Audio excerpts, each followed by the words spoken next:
दक्षिण में एक स्थान है तिरुपति बालाजी, सब लोग गए होंगे, सबको पता भी है।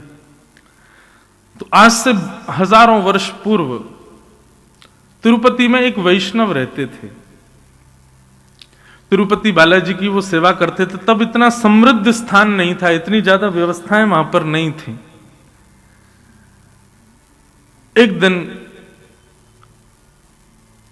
जेठ का महीना, बहुत भीषण गर्मी, और क्योंकि तिरुमला पर्वत के ऊपर तिरुपति है, तो गर्मियों के समय में यदि कभी आपको जाने का अवसर भी मिले तो भी देखेंगे कि बिना किसी कारण ही आपके समस्त वस्त्र जो है गीले हो जाएंगे, इतना पसीना आता है। इतनी गर्मी दक्षिण में तो पड़ती भी बहुत है।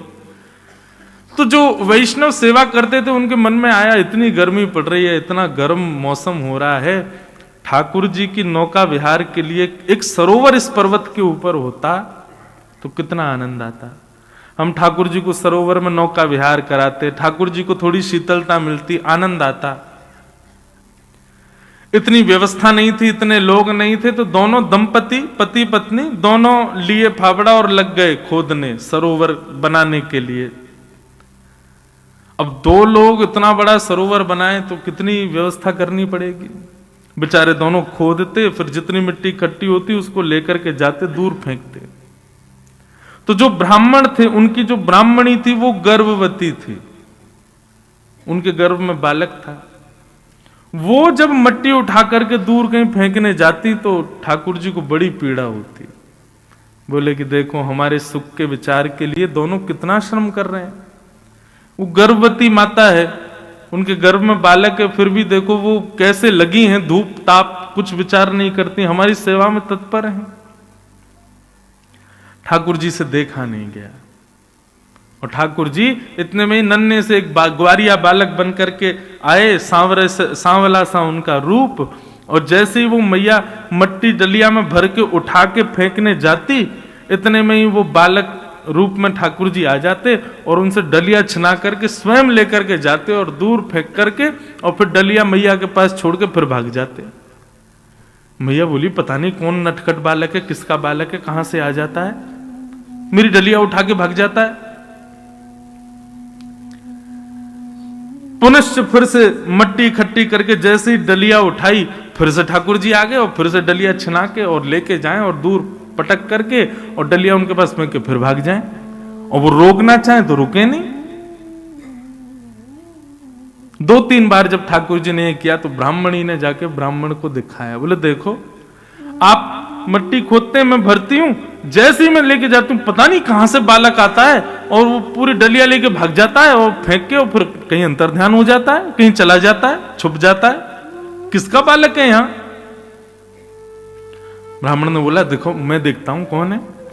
जैसी डलिया में पूरा मट्टी भर के जैसे ही ब्राह्मणी ने उठाया, इतने में ही जैसे ही वो बालक आया, बालक के रूप को देखते ही उनकी करधनी जैसे ही देखी, करधनी समझते हैं, कौंधनी, कमर पर जो धारण करते हैं, वो स्वर्ण की कौंधनी वही थी जो तिरुपति बालाजी ने पहनी थी। वो देखते ही ब्राह्मण समझ गए, बोले ओहो ये तो साक्षात श्री वेंकटेश भगवान आ रहे हैं।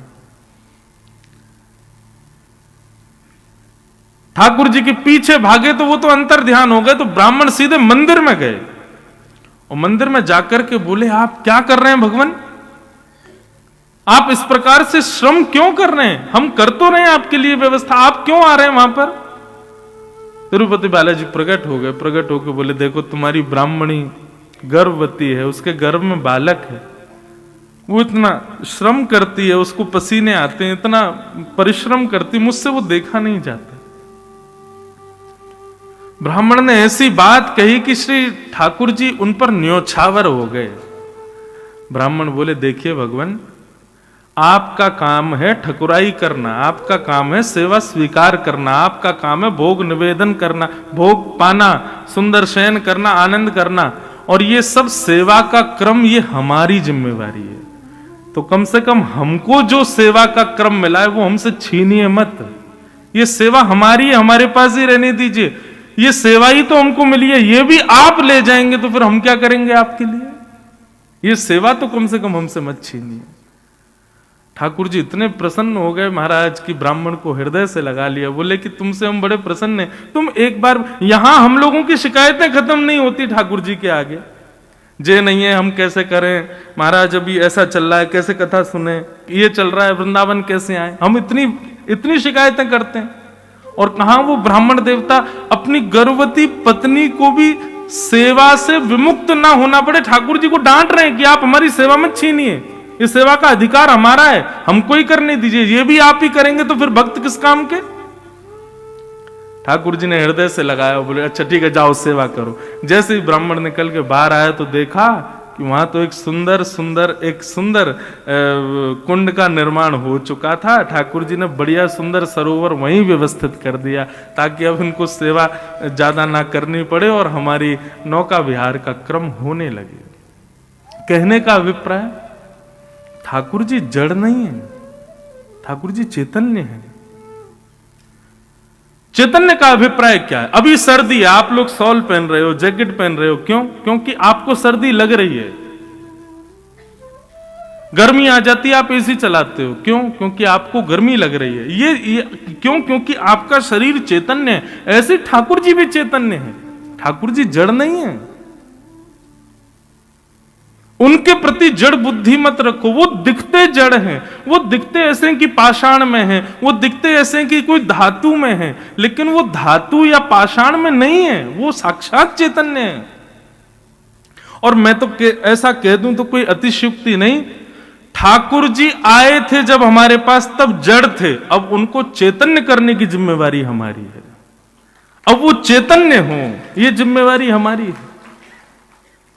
कभी आपके लड्डू गोपाल या जो भी सेवा का क्रम आप अपने घर में करते हो, कभी उनका स्पर्श करके अनुभव हो, जैसे एक मानव को स्पर्श करने पर अनुभव होता है, वो अनुभव उनको स्पर्श करके हो, तब सोचना अब हमारी सेवा प्रारंभ हुई है।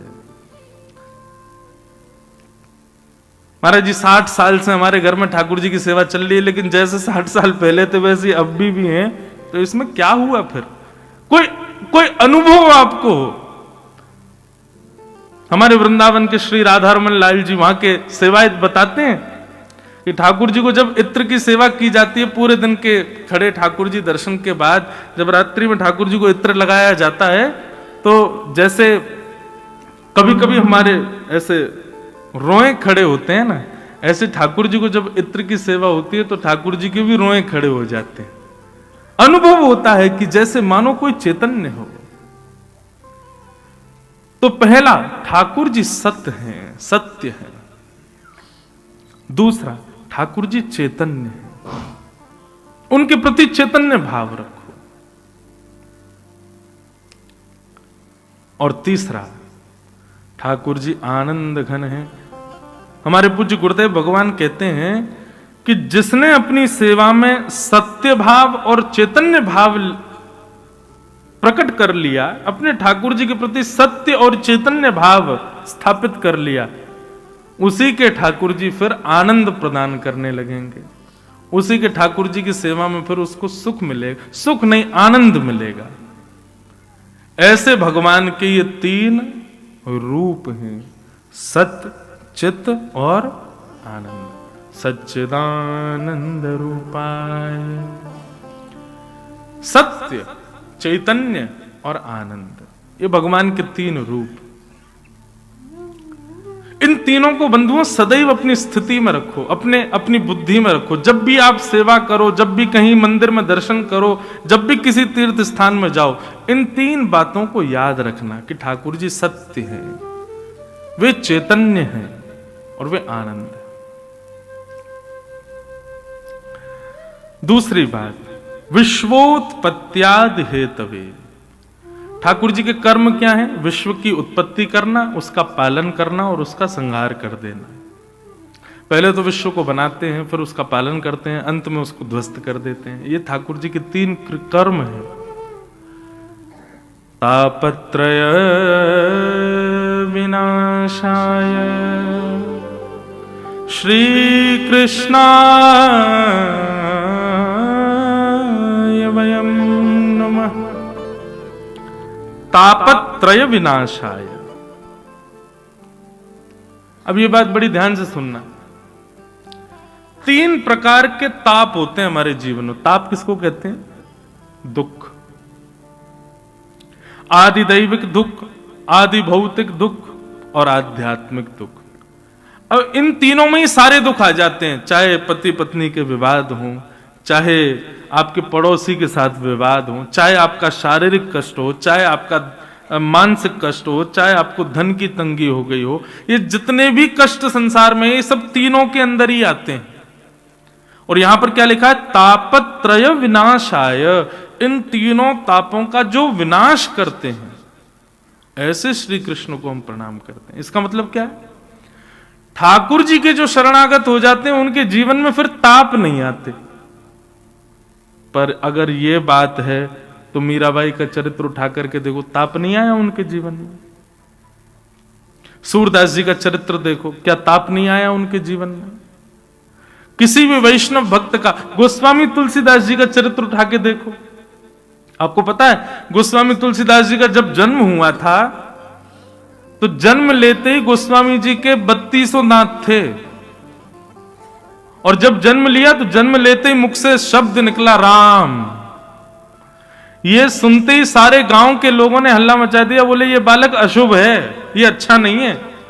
बताओ, इसके 3200 दांत हैं, ये मानवों जैसा हंस रहा है। 1 घंटे का बालक हंस रहा है, दांत दिखा रहा है, मुख से राम नाम बोल रहा है, ये बालक अशुभ है। मतलब गोस्वामी तुलसीदास जी की उपेक्षा जन्म से ही प्रारंभ हो गई थी, जन्म से ही उपेक्षा करने लगे थे लोग।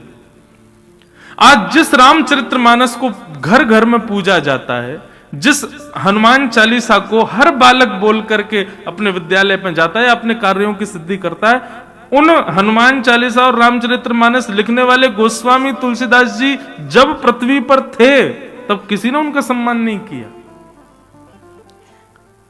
काशी में, बनारस में मानस जी लेकर के गोस्वामी जी घूमते थे, कोई स्वीकार नहीं करता। सब कहते ये कैसी भाषा लिखी है आपने, ये कोई भाषा है? लेकिन आज उन गोस्वामी जी को सब लोग, अभी हल्ला हो जाए कि छठी करा पर गोस्वामी तुलसीदास जी प्रत्यक्ष प्रकट होकर दर्शन दे रहे हैं, क्या होगा? हम अकेले व्यासपीठ पर रह जाएंगे, सब भाग जाओगे। उन गोस्वामी जी आगे, भैया दर्शन करो उनके, इतने श्रेष्ठ हैं। तो फिर यहां ये क्यों लिखा है कि तापत्रय विनाशाय? ठाकुर जी के शरणागत के ठाकुर जी तीनों तापों को नाश कर देते हैं। तो फिर किसी वैष्णव को ताप विमुक्त हमने क्यों नहीं देखा? एक भी भक्त ऐसा नहीं है जिसका आप मुझे नाम बता दें जिसके जीवन में कोई दुख ना आया हो। तो फिर इसका भाव का अर्थ क्या है? बहुत ध्यान से सुनना।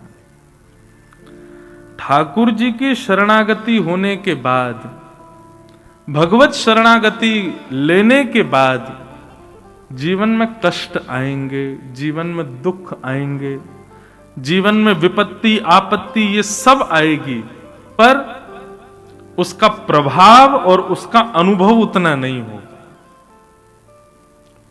सांसारिक व्यक्ति को जितने कष्टों का अनुभव होता है, आध्यात्मिक व्यक्ति को उतना नहीं होता। प्रमाण दिखाएं? अब वो तो देखना पड़ेगा, लेकिन बता देते हैं।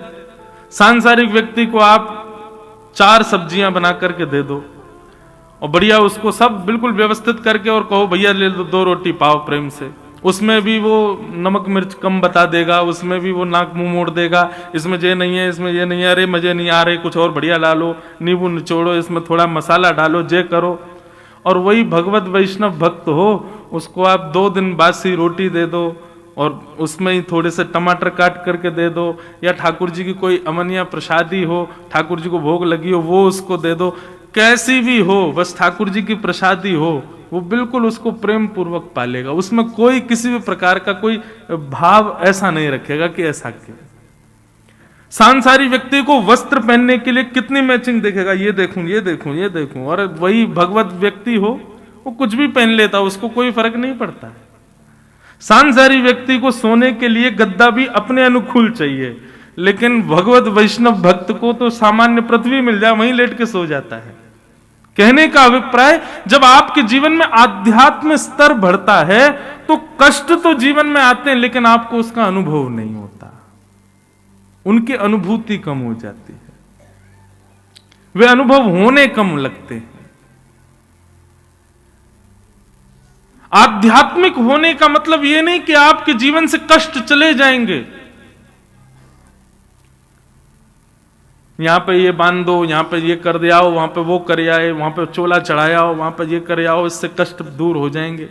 भाई प्रारब्ध है ये तो भोगना ही पड़ेगा, उससे कैसे बच जाओगे?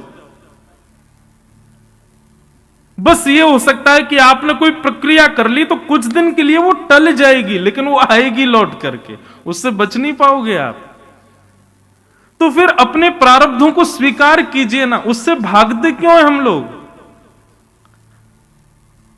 जगन्नाथपुरी में श्री जगन्नाथ जी के एक भक्त हुए माधव दास जी, मैं कथा सुनाया करता हूं उनकी, मुझे क्योंकि ये कथा इतनी प्रिय है। ये छोटी सी कथा में इतना बड़ा ज्ञान छुपा है। माधव दास जी को एक बार एक बहुत भयानक रोग हो गया, ऐसा रोग हो गया कि वो शिथिल हो गए और बिस्तर पर पड़े पड़े उनके मलमूत्र त्याग होता था, दुर्बल हो गए, निर्बल हो गए। तब माधव दास जी पर दया आ गई जगन्नाथ जी को। जगन्नाथ जी बोले, माधव दास बेचारो या की कोई सेवा भी ना कर रहे हो, मैं जाऊं या के पास। तो ठाकुर जी आ गए और ठाकुर जी अपने अंजलि में जल भर के लाते और माधव दास जी के मलमूत्र को साफ करने लगे। माधव दास जी के जब नेत्र खुले, देखा जगन्नाथ भगवान सेवा कर रहे हैं, हाथ पकड़ लिया। बोले प्रभु क्या कर रहे हो आप? बोले तुम्हारी सेवा कर रहा हूं, तुम बहुत दुर्बल हो गए ना, बीमार हो गए हो।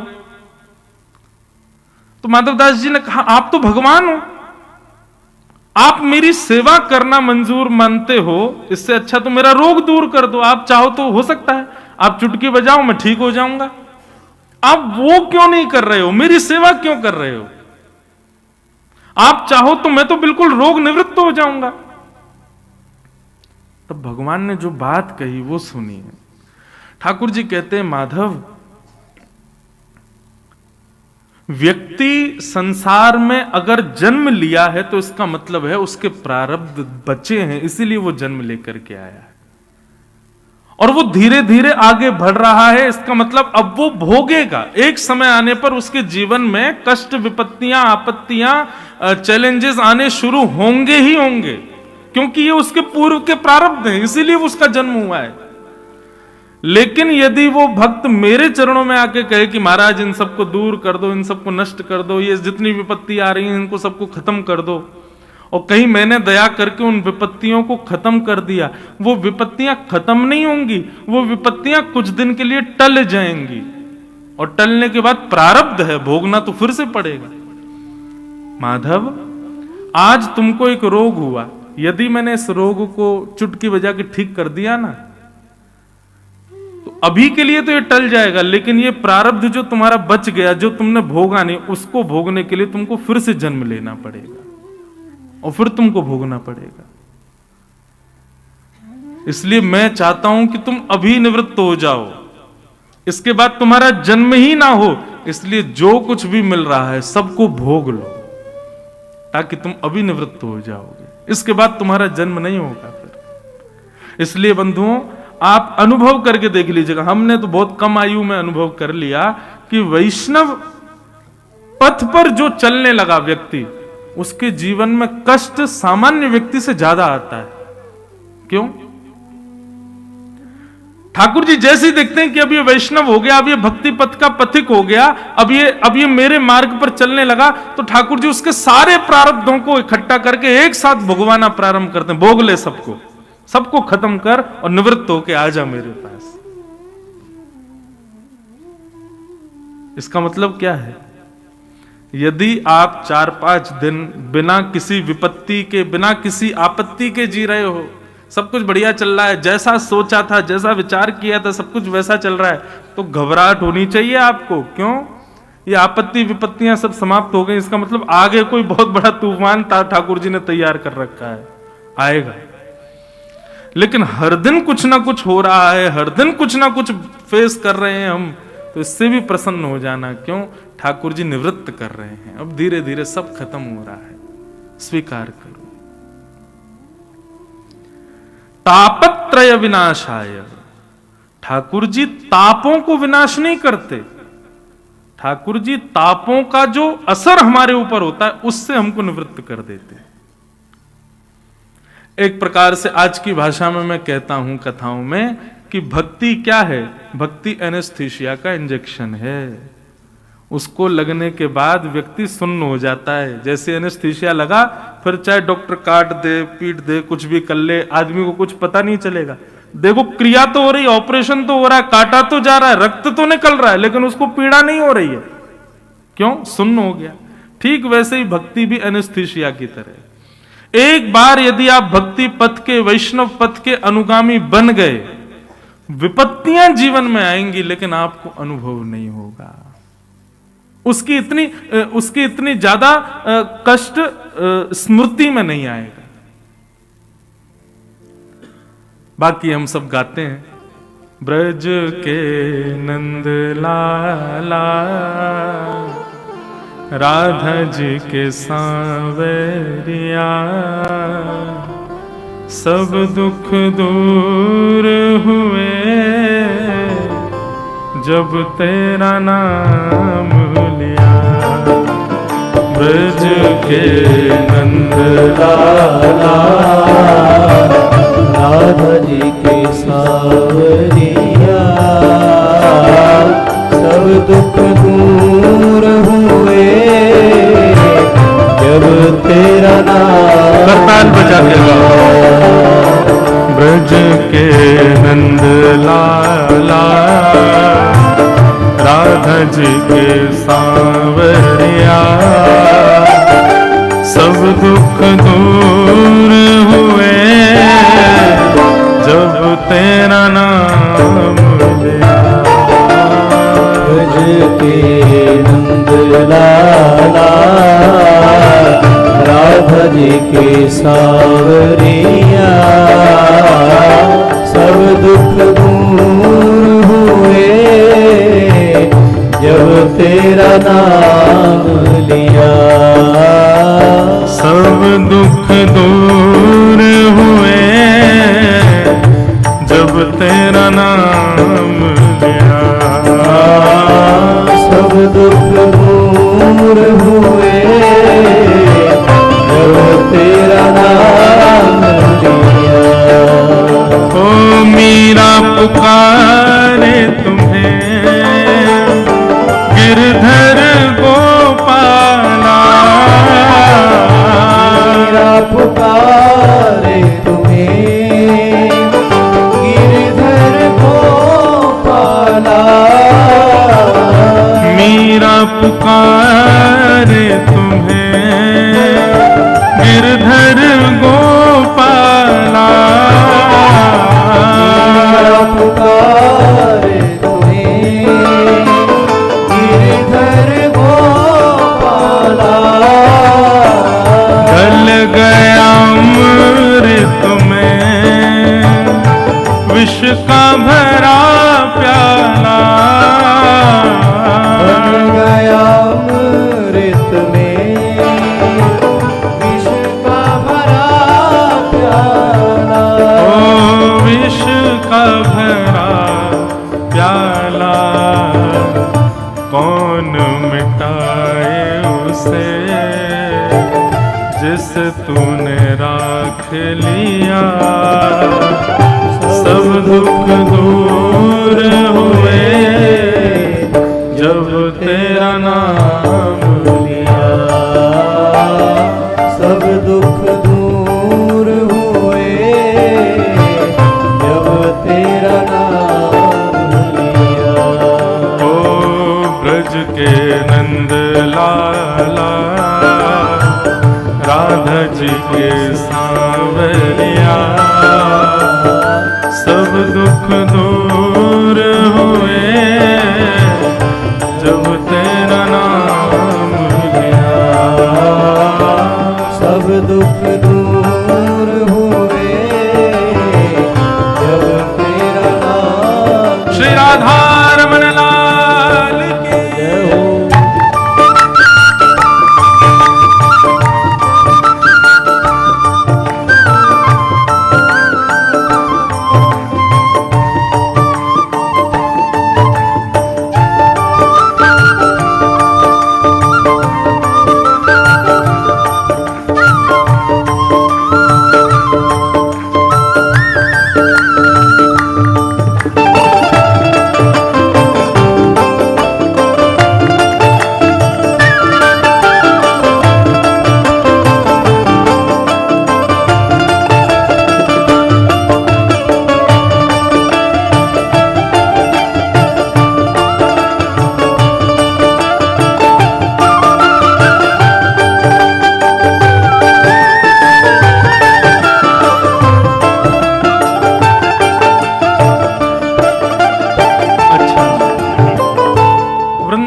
की सीमा से बाहर के लोगों के दुख बहुत सारे हो सकते हैं, पर वास्तविक में ब्रजवासी का एक ही दुख है, और वो कष्ट क्या है, वो पीड़ा क्या है कि हे नाथ, कब हमें आप युगल स्वरूप में दर्शन दोगे। बस दर्शन की पीड़ा है।